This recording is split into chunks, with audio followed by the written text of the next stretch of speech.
Welcome back to the Frame Solution podcast. I hope you're well. In this episode, I'm going to share with you one thing that I did that changed my career.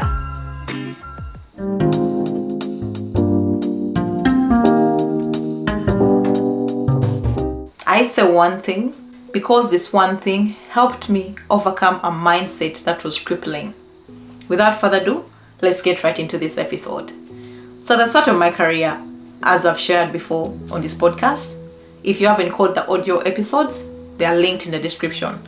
But at the start of my career, I was a very confident person. I believed in my capabilities. I believed in what I was good at. I believed in what I brought to the table. But as my career went on, I was faced with this big monster called imposter syndrome. If you've heard about imposter syndrome, you know it's when you feel like you're fraud. You feel you don't deserve the accomplishments that you've achieved. You feel that everything that you've achieved in your career has been by chance or luck. Many times you feel you don't deserve to be in those rooms you're in. You feel unqualified to even say you're a doctor. I have a PhD, so I'm a doctor. You feel unqualified to proclaim the things that you're good at. But deep down, you know you're good at these things. It might be you've applied for a job, but when it gets to an interview, you cannot articulate your value because you feel you don't have what it takes to get that job.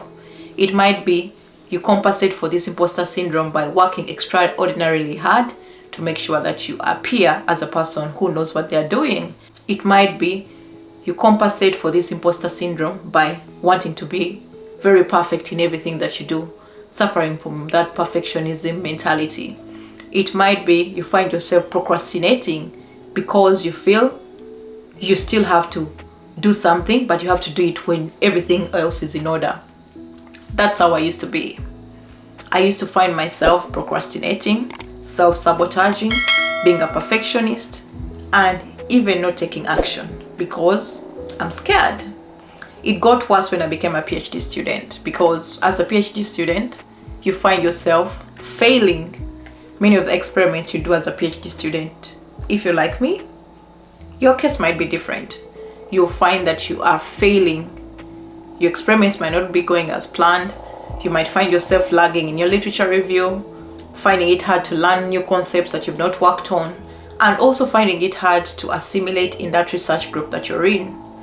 Sometimes you might find you are not coping well when it comes to your PhD. The one mindset shift I had to adopt was the mindset shift of keeping my accomplishments close to my heart. Close to my heart in a sense that I created myself a folder on my computer where I would keep every good thing that was said to me by anyone, be it a friend, be it a colleague, be it my supervisor, be it my previous employers, be it my previous colleagues, be it anyone who ever said anything good. Even if it was just verbal, I would go and write it down. If someone said, "Well done, Faith, that was a beautiful input that you put in that project," I'll go and write it. Then I quote the person who has said. If it's Mary, I'll write Mary. Then I would put the date that was said. I had that folder of screenshots, a folder of an Excel sheet showing the things that people had complimented me in. And each time I got any imposter syndrome coming in, I would go and open this folder and look at all those things that I had accomplished. Be it winning a scholarship, be it a grant that I achieved, all that information was put close to where I could find it. That way, when imposter syndrome would come in, I would have proof to counter that imposter syndrome. I share this because you're going to need it in your career. When you're advancing your career, you're going to find things that are going to be out of your comfort zone. That's growth. If you want to advance, you have to stretch yourself out of your comfort zone. And when you're faced with these issues, how do you deal with them? You deal with them by having proof to counter the fears, to counter the mindsets. And that proof, you can create it now. So today, I would like to challenge you to wake up. Get yourself your computer, create a specific folder, and start creating this library of all the accomplishments that you've achieved, of all the praises you've received, of all the scholarships you've won. Anything that says you're good, put it in that folder. And when imposter syndrome clicks in, you'll have something to counter that imposter syndrome with. If you've enjoyed this episode, it's short and sweet. Let me know in the comments if you plan to implement this. And if you want one-to-one career guidance to help you advance your career, get clear on your career goals, there's always a link in the description. You can get me and we can chat about your career and how I can help you. Otherwise, if you're not following me on Instagram, please follow.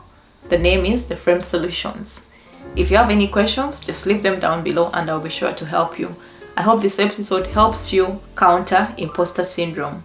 Keep yourself that folder and you'll need it when that time comes, because I definitely know imposter syndrome will creep in at some point. Have yourself a wonderful day and catch you in the next episode. Bye. I hope you've learned something from this episode, and if you have, please rate and review wherever you listen to your podcast. Subscribe to this podcast. Share it with your family, friends, and those that you think are interested in career development. Also, follow me on the socials, which is Facebook, Instagram, Twitter, LinkedIn, and Pinterest. The username is The Frame Solutions. I can't wait to speak to you in the next episode. Stay blessed. Bye-bye.